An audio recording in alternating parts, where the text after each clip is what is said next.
রাজ্যের সহায়ক দলের মহিলাদেরকে সশক্তকরণ করার জন্য কেন্দ্র এবং রাজ্য সরকার বিশেষ উদ্যোগ গ্রহণ করেছে। মহিলাদেরকে আর্থিকভাবে স্বাবলম্বী করে তোলার জন্য তাদের ঋণের প্রয়োজন। এই কাজে এগিয়ে আসে পাঞ্জাব ন্যাশনাল ব্যাংক। শনিবার এক অনুষ্ঠানের মাধ্যমে আগরতলা টাউন হলে সহায়ক দলের সদস্যদের হাতে চেক তুলে দেওয়া হয়। উপস্থিত ছিলেন অর্থমন্ত্রী প্রণজিৎ সিংহ রায়। রাজ্যের সমস্ত আমার শাসক সরকার শুধুমাত্র এইগুলো আমি শুধু এই রিলেটেড কথা বলেছি। আর যদি দেখতে যাই, যদি উন্নতি বা যদি বলে ডেভেলপমেন্টের ডিফারেন্স যদি বলি আমরা, তাহলে প্রধানমন্ত্রী নেওয়ার পর থেকে সারা দেশের মধ্যে জন্ম হওয়ার পর থেকে মৃত্যু পর্যন্ত যদি এক এক করে ধরা যায়, মানে বলতে গেলে লম্বা হবে।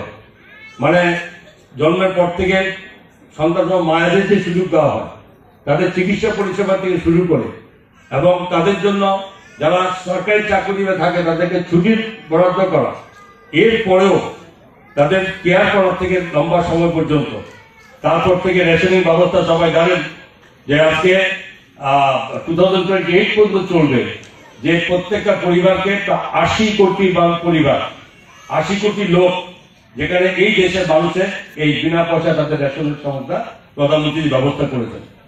খাদ্য থাকবে, বাসস্থান চাই, তো ঘরের জন্য কোটি কোটি ঘর দেওয়া হয়েছে। রাজ্য 3 লক্ষের উপর আমরা ঘর দিয়েছি, সেটার মধ্যে আরো দেবো আমরা।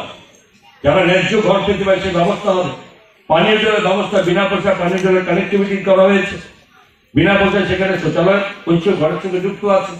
বিনা পয়সায় বিদ্যুতের ব্যবস্থা করে দেওয়া হয়েছে। তো এরপরও রোজগার চাই। গ্যাস, যেখানে আগে লাকড়ি চুলা বা বিভিন্ন রকম গুটি সাজিয়ে শারীরিক হতো, তাদেরকে প্রথম অবস্থাতে সেখানে বিনা পয়সায় সেখানে গ্যাস মানে দেওয়ার ব্যবস্থা করে দেওয়া হয়েছে। তো এই সমস্ত কিছুর মধ্যে বলা উদ্দেশ্য পড়াশোনা। আজকে সেখানে এডুকেশন ব্যবস্থা অনেক পরিবর্তন হয়েছে। ন্যাশনাল এডুকেশন পলিসি 2020 পরিবর্তন সঙ্গে সঙ্গে সারা দেশের সঙ্গে রাজ্যের এডুকেশন পলিসি ব্যবস্থাগুলো চেঞ্জ হয়েছে, অনেক হয়েছে। আজকে ত্রিপুরার একজন স্টুডেন্ট পড়াশোনা করলে দিল্লির সঙ্গে কম্পেয়ার করা চলতো না আগে।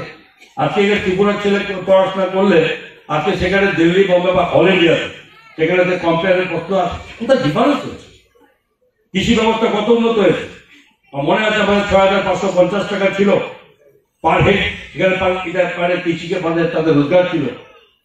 আর সেখানে আমাদের টার্গেট ছিল যে 13,000 আমরা ডাবল করবো।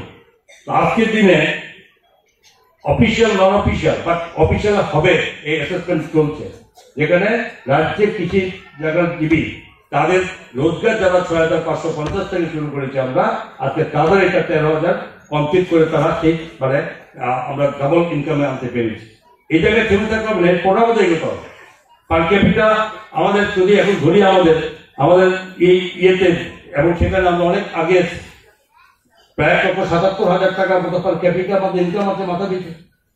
এই ক্ষেত্রে ব্যবস্থা কেসিসি লোক সবাই কথা বলতেছে। আমি মাননীয় এখানে সিও সাহেব আছেন।